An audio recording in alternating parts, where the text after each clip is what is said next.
we have our lovely ST. But we just have one issue with the ST. The horn doesn't work.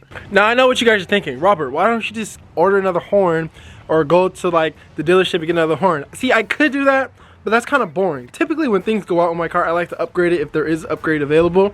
So instead of replacing the horn with the stock horn, we're gonna install a train horn. So to make this easy and simple, I went ahead and did not buy one online, just in case you guys wanted to do this to your own car. We went to AutoZone and picked up a kit. So this should work pretty seamlessly. So the kit comes with 2 horns, comes with a compressor right in the middle.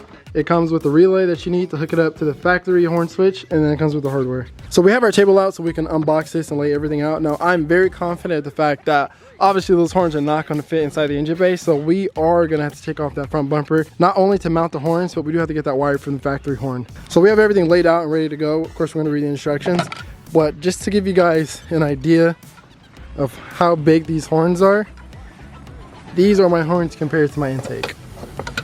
So they're fairly big. They're not going to fit in the engine bay, so my idea is I'm actually going to put them right above, what would you call this, like the crash bar.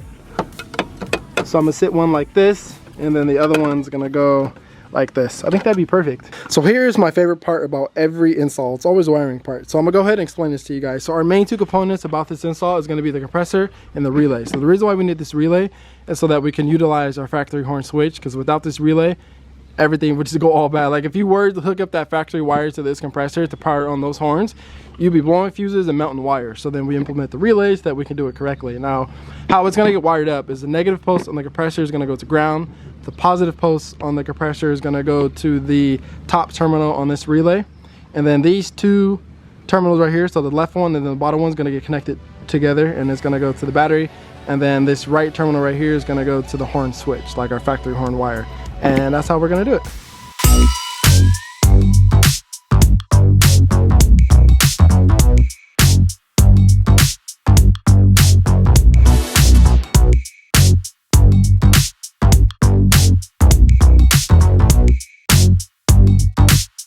So I realized I don't want to cut anything because I'm limited on these terminals. So we're going to take off the front bumper to figure out where we're going to put everything, and then we'll go from there.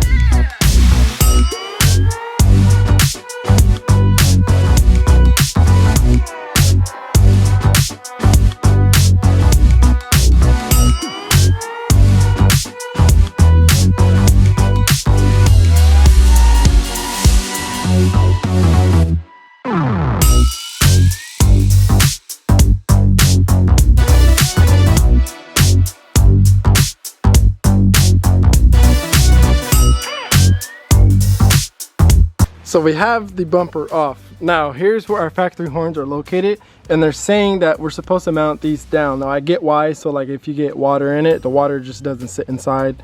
It kind of gets drained down. So I'm thinking that we could probably like put it, I think we're gonna have to put them on the same side because of the compressor. So because the battery's right here, I was thinking of putting them right over here. That'd be pretty cool, and have them like face down. Something like that, except we can't put it right there because the headlight goes in there.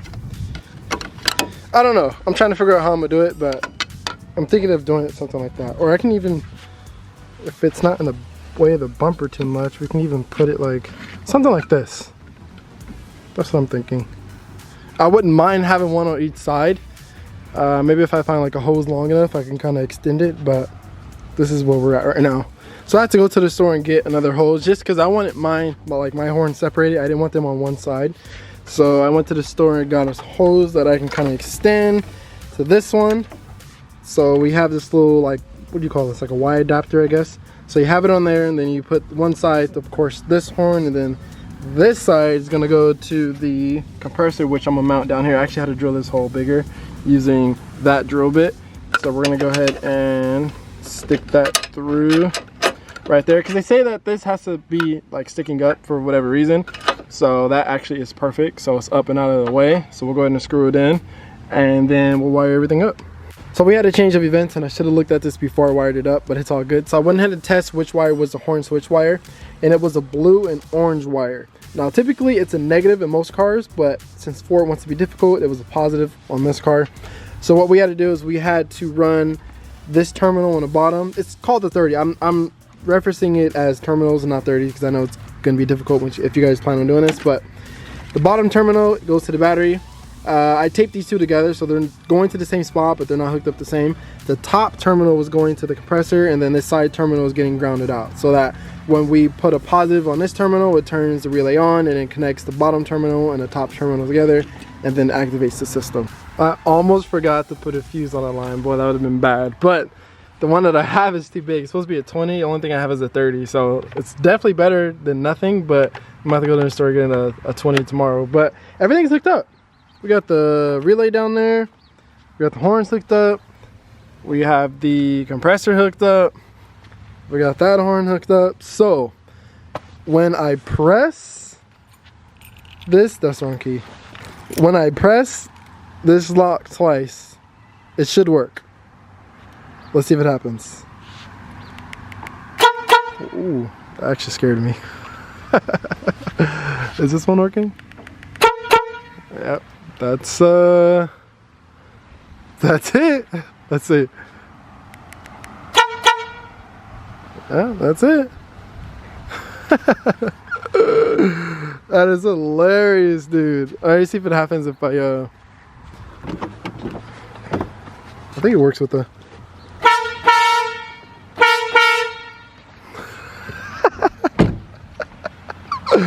Bro, that's so sick. That's awesome.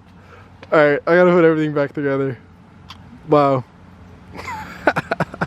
That's hilarious. So one thing I don't think I explained, I zip tied these horns to like harness because I didn't want to drill into my frame. It was a big no-no for me. So I had to zip tie it. I mean, it's sturdy. It's not really gonna move, so it should be all good. I'm gonna give you guys a test. I'm gonna sit you down right here. All right, let's go.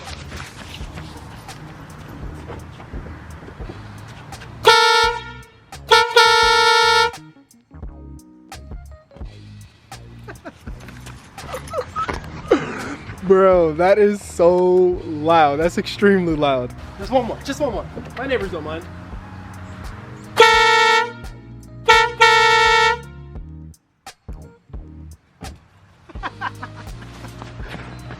Alright guys, we're done. So, well, we gotta put everything back together, which was gonna be my next statement. Now we gotta put everything back together. We kind of have a mess down here, but nothing I haven't done before. Don't pay attention to my engine bay. I know it is extremely dirty. Remember, we don't have an under panel on this car, so we have to fix that. So everything is back together. That honestly, my dirty finger. That honestly took less time than what I thought. We gotta clean the engine bay. We gotta clean the whole car this week, so we'll take care of that this week. But I found out why my stock horn wasn't working.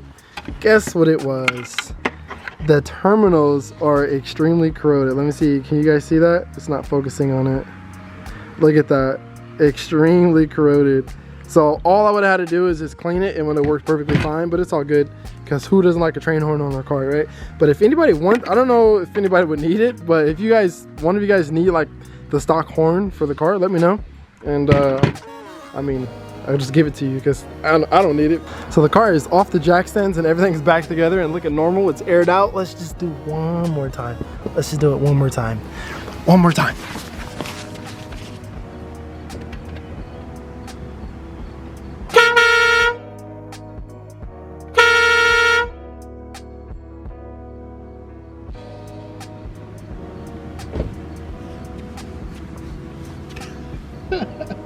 Easily one of the best mods we've done. Easily.